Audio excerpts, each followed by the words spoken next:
नमस्कार दोस्तों।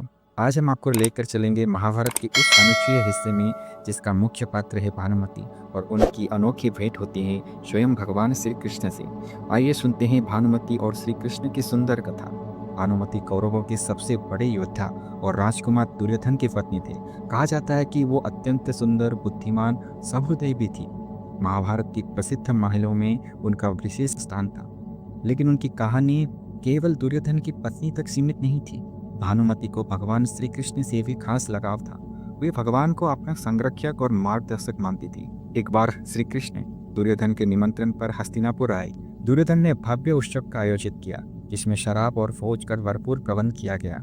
इरादा था कि श्री कृष्ण को बहकाकर उनसे कोई वचन लिया जाए। रात भर सभी राजाओं और सेनानायकों ने उत्सव का आनंद लिया, लेकिन श्री कृष्ण पर इसका कोई भी असर नहीं पड़ा। वे शांत, गंभीर और सामान्य रहे। इस भोज में युवती भानुमति ने भी कुछ अधिक शराब पी ली, जिससे वह नियंत्रण खो बैठी। नशे में चूर वे श्री कृष्ण के पास पहुंचे और भावना में बह गई। उनके उस व्यवहार से संकट खड़ा हो सकता था। एक रानी की प्रतिष्ठा दांव पर लग गई थी।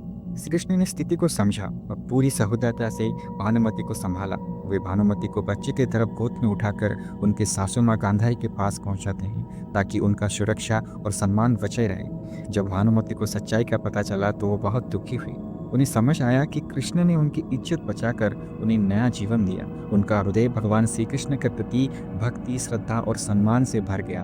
वे कृष्ण का परम भक्त बन गए। दोस्तों, इस कथा से हमें एक बहुत महत्वपूर्ण चीजें सीखने मिलती हैं। भगवान श्री कृष्ण का चरित्र हमें सिखाते हैं कि जीवन में हमेशा धैर्य, करुणा और दूसरों की सम्मान रक्षा करनी चाहिए।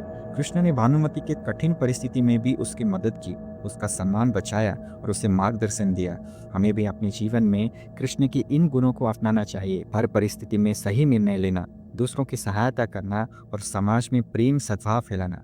आइए जन्माष्टमी के इस अवसर में हम सब श्री कृष्ण के चरित्र से प्रेरित होकर जीवन को सुंदर और सार्थक बनाएं। धन्यवाद।